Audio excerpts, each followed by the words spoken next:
புதுக்கோட்டை மாவட்டத்தைச் சேர்ந்த திரு அழகப்பா சுப்பிரமணி, விருதுநகரைச் சேர்ந்த திரு செல்லதுரை பெருமாள் மற்றும் சேலத்தைச் சேர்ந்த திரு சிவக்குமார் அரசன் ஆகியோர் மீது கத்தார் நீதிமன்றத்தால் வழங்கப்பட்ட தண்டனையை எதிர்த்து கத்தார் உச்சநீதிமன்றத்தில் மேல்முறையீடு செய்வதற்கு ஏதுவாக 9,50,000 ரூபாயை உடனடியாக வழங்க முதலமைச்சர் செல்வி ஜெயலலிதா உத்தரவிட்டுள்ளார். கத்தார் நாட்டில் பணிபுரிந்து வந்த 3 தமிழர்கள் அங்கு ஒரு பெண்மணியை கொலை செய்ததாக குற்றம் சாட்டப்பட்டனர். அதன் காரணமாக 2012ஆம் ஆண்டு பிப்ரவரி மாதம் முதல் அவர்கள் கத்தார் நாட்டு சிறையில் அடைக்கப்பட்டிருந்தனர்.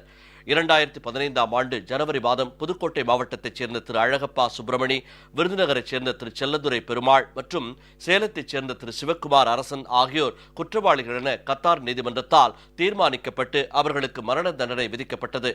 கத்தார் நாட்டில் உள்ள இந்திய தூதரகத்தின் உதவியுடன் தண்டனை அளிக்கப்பட்ட மூவரும் மேல்முறையீடு செய்ததன் அடிப்படையில் திருவாளர்கள் அழகப்பா சுப்பிரமணி, செல்லதுரை பெருமாள் ஆகியோருக்கு வழங்கப்பட்ட மரண தண்டனையை உறுதி செய்தும் திரு சிவக்குமார் அரசனுக்கு அளிக்கப்பட்ட மரண தண்டனையை ஆயுள் தண்டனையாக மாற்றியும் கத்தார் உயர்நீதிமன்றம் உத்தரவிட்டுள்ளதாக தமிழக அரசு இன்று வெளியிட்டுள்ள செய்திக்குறிப்பில் தெரிவிக்கப்பட்டுள்ளது. இதுபற்றி தெரிய வந்தவுடன் இந்திய தூதரக அதிகாரிகள் சிறையில் உள்ள 3 தமிழர்களை சந்திக்க வழக்கறிஞர்களை ஏற்பாடு செய்தனர். வழக்கறிஞர்கள் கத்தார் நாட்டு உச்சநீதிமன்றத்தில் உடனடியாக மேல்முறையீடு செய்யப்பட வேண்டும் என்றும் அதற்கு சுமார் 9,50,000 ரூபாய் செலவாகும் என்றும் தெரிவித்துள்ளனர்.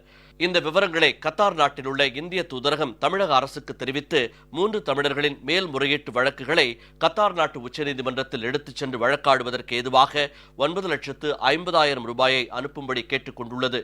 இது தொடர்பாக கத்தார் நாட்டில் மரண தண்டனை விதிக்கப்பட்டுள்ள திரு செல்லதுரை பெருமாள் என்பவரின் மனைவி திருமதி ராஜம்மாள் கத்தார் நாட்டில் சட்ட உதவிகளை பெறுவதற்கு தேவையான உதவிகளை அளிக்குமாறு முதலமைச்சர் செல்வி ஜெயலலிதாவை நேற்று கேட்டுக் கொண்டுள்ளார்.